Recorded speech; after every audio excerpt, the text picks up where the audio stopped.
কোনো একদিন এদেশের আকাশে কালেমার পতাকা দুলবে। সেদিন সবাই খোদাই বিধান পেয়ে দুঃখ বেদনা ভুলবে। সেদিন সবাই খোদাই বিধান পেয়ে দুঃখ বেদনা ভুলবে। সেদিন আর রবে না হাহাকার, অন্যায় জুলুম বিচার। সেদিন আর থাকবে না অনাচার, অন্যায় জুলুম বিচার। থাকবে না অনাচার, দুর্নীতি কদাচার। থাকবে না অবিচার, দুর্নীতি কদাচার। সকলেই শান্তিতে থাকবে। কোনো একদিন এদেশের আকাশে কালেমার পতাকা দুলবে। সেদিন সবাই খোদাই বিধান পেয়ে দুঃখ বেদনা ভুলবে। একাকিনী রমণী নির্জন পথে ঘাটে, একাকিনী রমণী নির্জন পথে ঘাটে কোন জন কটু কথা কবে না। ধন সম্পদের লোহে, ধন সম্পদের মোহে কোন জন খারাপ কথা বলবে না। সেদিন আর নাই বেশি দূরে নারে থাকবে। সেদিন আর নাই বেশি দূরে, আর কিছু পথ গেলে মিলবে। কোনো একদিন না এদেশের আকাশে কালেমার পতাকা দুলবে। সেদিন সবাই খোদাই বিধান পেয়ে দুঃখ বেদনা ভুলবে। সেদিন সবাই খোদাই বিধান পেয়ে দুঃখ বেদনা ভুলবে। বয়ারের লোক দেখছে এ হলদির মানুষ, আর কি কথা শুনবো, লোক আর আসবে না।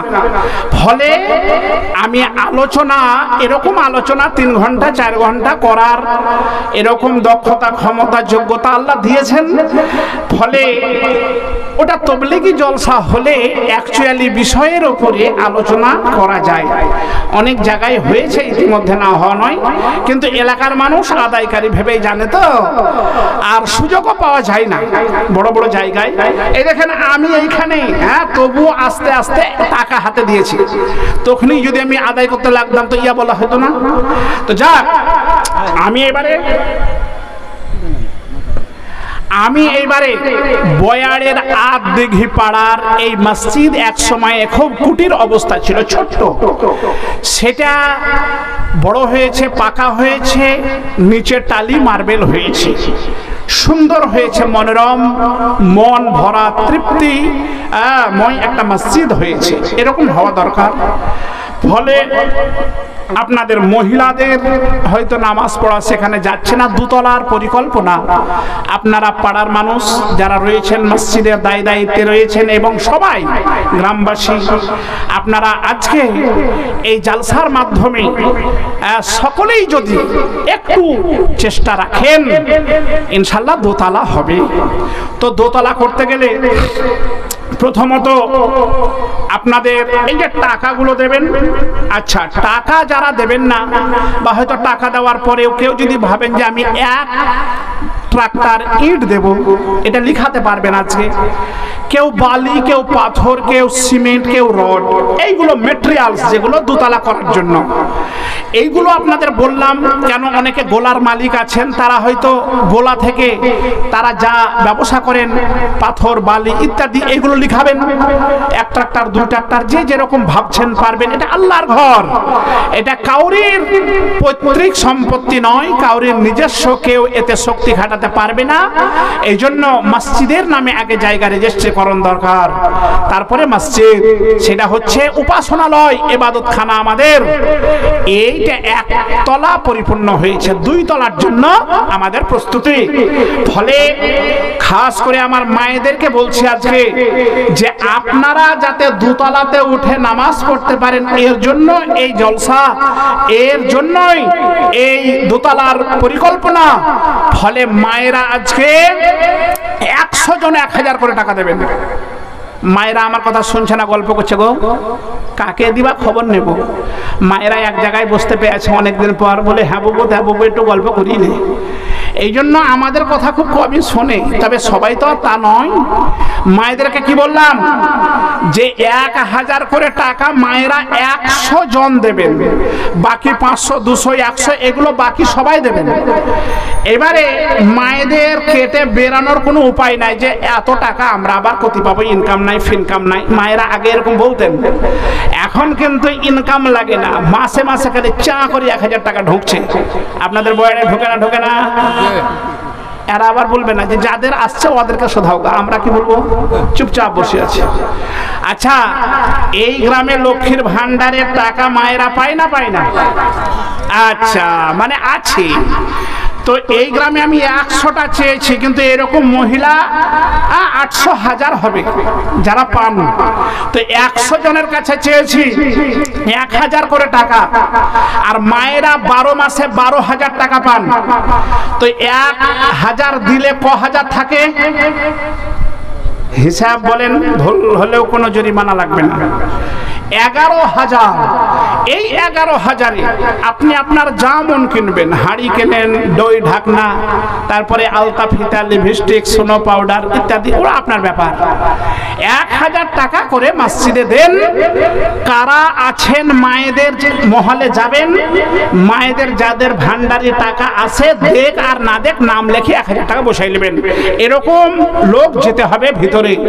হ্যাঁ, আর এই পুরুষ মানুষ আপনাদেরকে বলেছি আমি, আপনারা কেউ সিমেন্ট লিখান, হ্যাঁ হয়তো কেউ বলবেন যে 10 বস্তা, 20 বস্তা, কেউ 50 ইত্যাদি ইত্যাদি। আমার এই গলার অবস্থা বুঝতে পারছেন তো? মানে ঈদের দিনটা বাদ ছিল, ঈদের পরের দিন 8 তারিখ থেকে, 8 তারিখে ভগলদিঘি জুমা মসজিদের করে পরস্পর আপনার প্রোগ্রাম চলছে। এই তো খালি গত রাত্রে আমার রেস্ট ছিল, যেহেতু ঠান্ডা লেগেছে প্রচন্ড বলে আমার ওই চাঁদনি চকের দিকে জলসা ছিল, আমি ওটা জব দিয়েছি যে বয়ার তো ছাড়বে না, তুলে নিয়ে আসবে মোটরসাইকেলে, তো ওইটাই বাদ দেওয়া যাক। হ্যাঁ, তো এই জন্য আমি কাবিলপুর ত্যাগহরি পাড়াতে ছিলাম গত রাতের আগে রাত্রে। তো সেখানে যারা ঠিকাদার, যারা কন্ট্রাক্টর, যারা রাজমিস্ত্রি, হেডমিস্ত্রি, এরা সিমেন্ট দিতে লাগলো। তো কেউ বলছে 50, কেউ বলছে 60, কেউ বলছে 51, কেউ বলছে 65।